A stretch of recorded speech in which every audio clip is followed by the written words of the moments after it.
remarks when he had me out there on Milton in the cold this morning. So I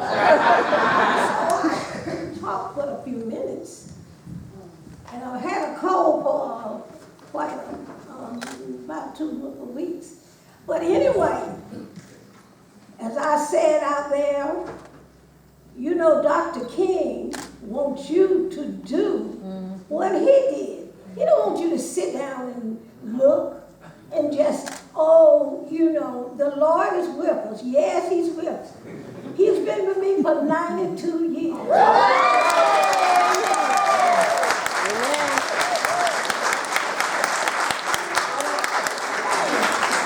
know, 92 years. I was only 9 years old when I started out on this road. Yeah. And he has been with me every since. I participated in many, many, many things. I have many, many, many plaques on my wall. But let me tell you something. I work and I go to church and I'm a member of a church that I know well. They know me and I know them. They know what I approve, they know what they approve. But we get along fine. I love them, they love me. I don't think they could not do enough for me. But let me tell you something. You got to work. Yes. You just don't sit down and say the Lord will make a way. That's The right. Lord will make a way. He makes a way for you to get from point A to point B. And I know he has because he made a way for me. Yes. But let me say to you, we need to get up and get busy. Yes. Now, during my speech this morning, I announced that we have had over 21 rallies in Raleigh, and I have missed but 2. Come on. We have marched. We've been to jail. Yeah. I went to jail. I did something I hadn't ever done in my life. I never had been committed a crime. I've never been to jail. I stepped out and went to jail for the purpose. Yes.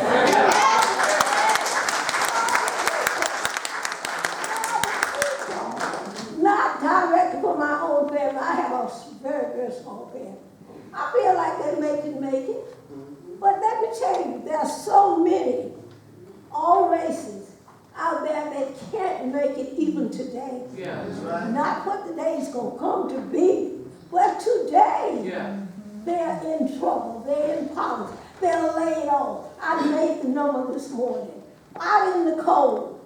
Out in the cold and had a cold and got a cold. But let me tell you something. We got to get up and get busy. Yes, sir. And I mean busy now to try to prevent and set back some of these laws. Yeah. Yes. Well, let me tell you about the Morality law. I am working hard on that from right at this point. Because under that one ID law, there are 110 laws under that to affect us. Yeah. Cutting off voting, as it's been said. Yeah. And I've been working the polls ever since I was old enough, ever since they let us start. Been registering people, over 4,000, then I stopped. Because of too much keep up with that, so I didn't think so necessary. I thought it was necessary to try to get them voted and registered.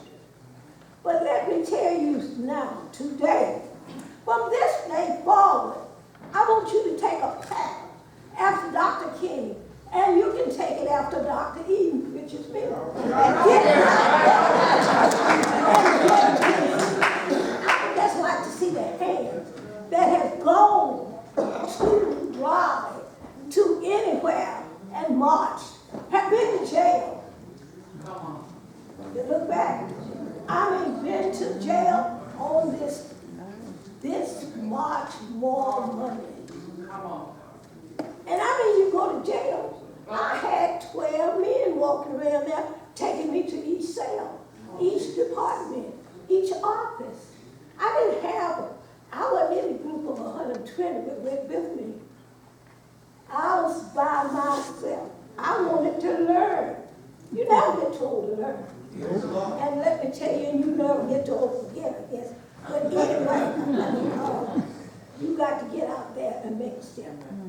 And make a step forward. And mean what you say. And say what you mean. Put your money where your mouth is.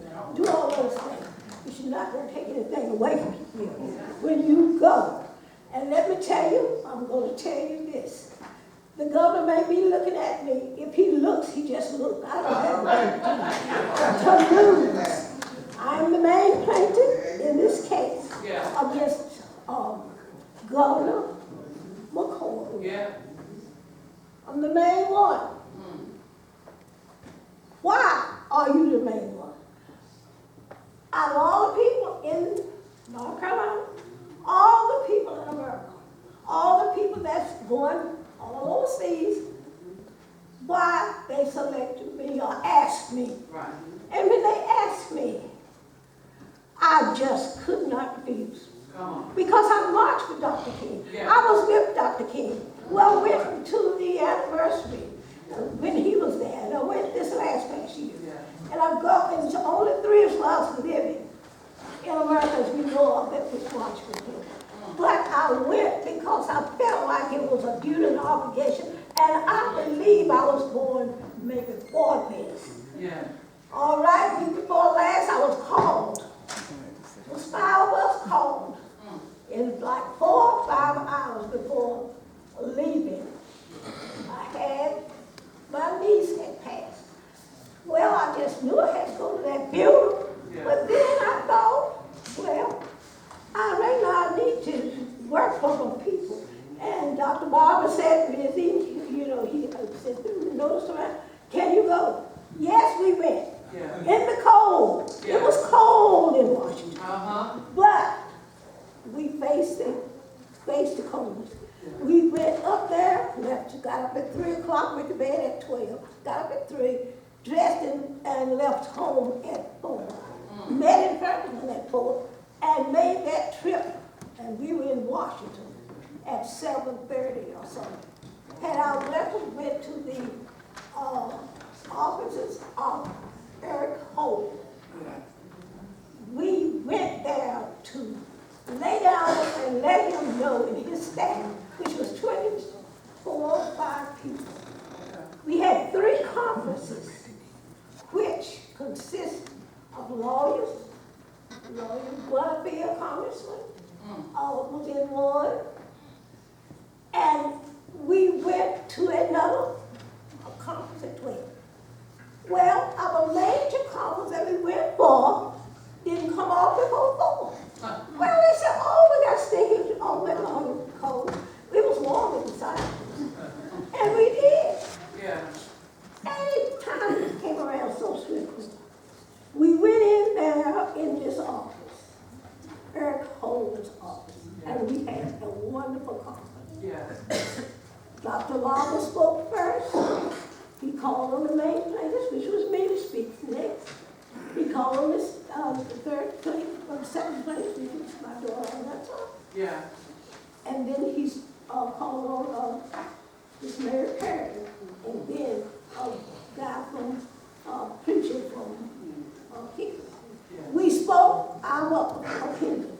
We let them know what we stood for. Yeah. And they seemed to be very much appreciative. And then we returned, and after all, we were going to come home. We went to a birthday party. And that was just so exciting. This old lady out there running around up in Washington, and behold, for you and me, and everybody, every citizen that has breath, I was out there for. And I intend to be there as long as I'm able to fight. Now, coming up, February 8th, we at 9:30, we will be in Raleigh at HKOJ to march. We're looking for at least 25,000. Yeah. We're expecting you there. Yeah. And if I can get there, I feel like some of you all can be there. And I'd just like to know, I would just like to know in our age, how many of you have been to Raleigh and tried to participate? Raise your hand. Let me see in my office. If any, thank you so much. That's a huge what we see.